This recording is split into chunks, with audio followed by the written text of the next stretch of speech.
ভাই এত জঘন্য না, একটা ডিফেন্ডিং চ্যাম্পিয়ন এভাবে কেমনে খেলতে পারে? মানে সব তো বোধহয় মনে হচ্ছে যে মানে ইয়াং প্লেয়ার না নামে সব বয়স্ক ভাতার গত বিশ্বকাপের যারা খেলছে এদেরকে নামাইতে হবে। স্কলারের কি প্ল্যান ছিল? মানে অ্যাটাক করলেই গোল, অ্যাটাক করলেই গোল। এই টিম নিয়ে কেমনে তারা মানে ডিফেন্ড করবে? মানে এই টিমের যাদের এজ কেউ দৌড়াইতে পারে না। মেসি না হাঁটতেছে বুঝলাম, বাকি সবাই কেন হাঁটতেছে? কেউ দৌড়াইতে পারে না, কেউ যা ডিফেন্স করতে পারে না। এইটা এটা কি কোনো খেলা? মানে এটা ডিফেন্ডিং চ্যাম্পিয়নশিপের খেলা এরকম হয়?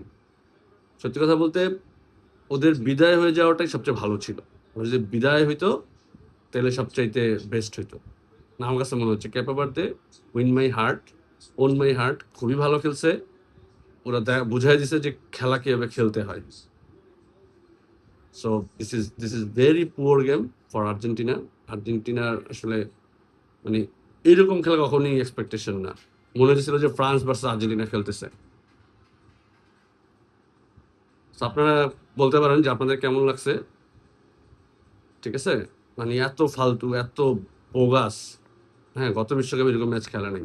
আর স্কলানির ভাবা উচিত সিমিওনের মতো একজন হাই প্রেসিং খেলোয়াড় বাদ দিয়ে ও কাদেরকে নামায়।